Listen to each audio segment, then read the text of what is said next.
the intelligent life is in this scenario like spreading across the universe, and that is further increasing the prospects for like more black holes and more and blah blah blah. Now tell me this: is it like these black holes that turn into other universes? Are those the same black holes we're creating just as the fuel for the starships, or is that a separate? Oh, I see. So it's just like a nice byproduct. Yeah.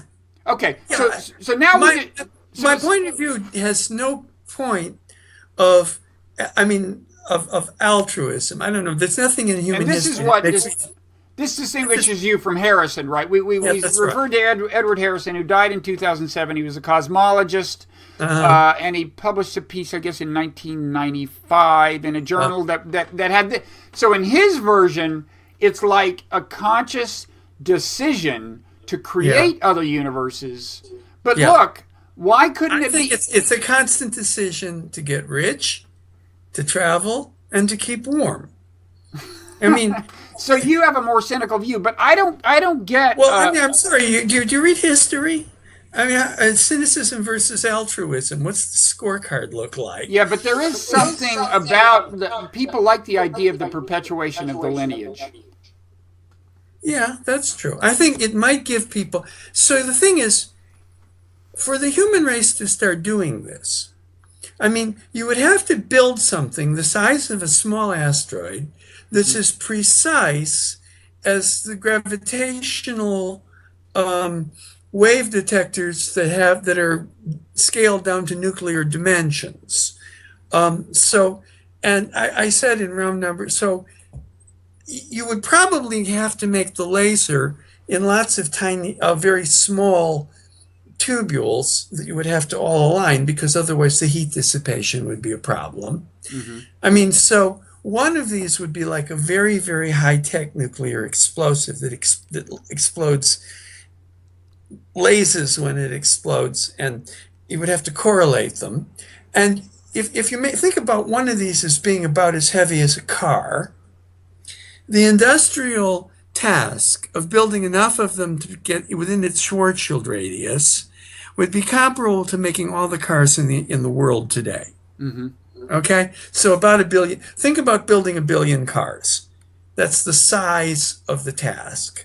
So it would be as big as it would be like 10 times the dimensions of the pyramids, and it would be ultra precise. And it would take us centuries to build.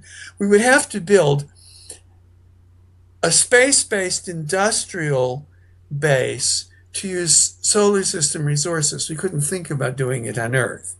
It's a long task that the whole human race would have to work together on for generations.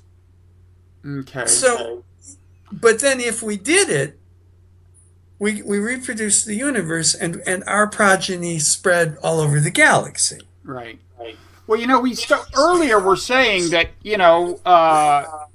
our civilization, it may be the case that most civilizations die out and we don't play a role in any replication, but there's a chance that if we play our cards right and overcome all the tribalistic impulses we see at play and so on, and don't let weapons of mass destruction destroy the planet and so on, we might play a role. Oh, you're so out of fashion. Global warming is the new...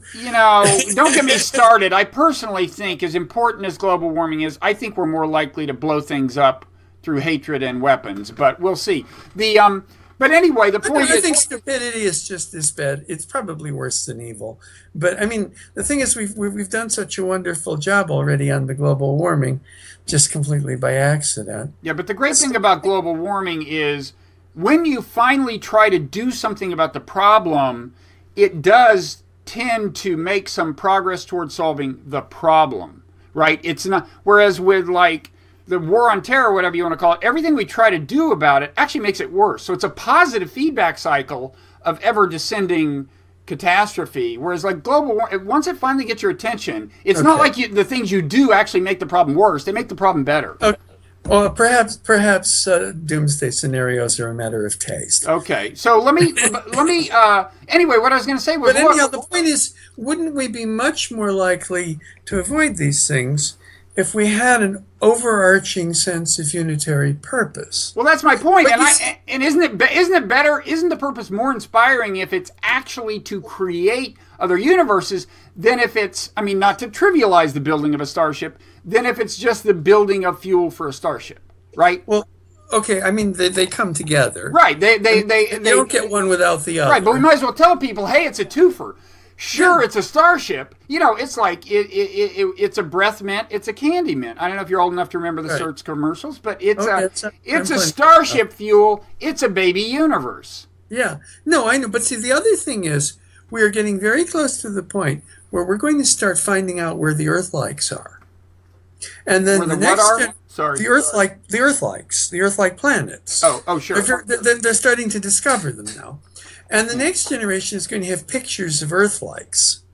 Now, how would that feel if there was like a very attractive Earth-like that we could live on, and it was just a measly 10 light years away? It's starting to look like they're all over the place, but you still can't get there. Fire up the black hole. Yeah, absolutely. And then I really do think there are two classes of theories of how to build a starship. There's the ones we know won't work, and there's the ones that depend on physics we don't believe in. People are willing to just pretend that physics is differently than we think it is, because at some level they want to go to the stars so badly, they're willing to say, let's use negative energy. That's nice. Explain to me where you're going to find negative energy. Matter is positive energy. All matter is positive energy. Where is this negative energy supposed to come from? No place. But they're willing to design, you know. So this is just on the limits of what's possible based on physics as we know it. So I really think, I mean, I haven't tried to debate this a lot with people. It isn't something for immediate practicality, that it's the least worst suggestion. If we're going to get to the stars, this at this point is the best idea we've got. And people are going to want to get to this. I mean, you know, did you see the 16-year-old girl in Holland who sailed around the world by herself on a ship? I didn't, but I'm impressed. Yeah, but the thing is, what's she going to do when she's 17? If you can sail around the world by yourself when you're 16, no mountains left to climb. Then the world isn't big enough for us anymore. We need more room than that.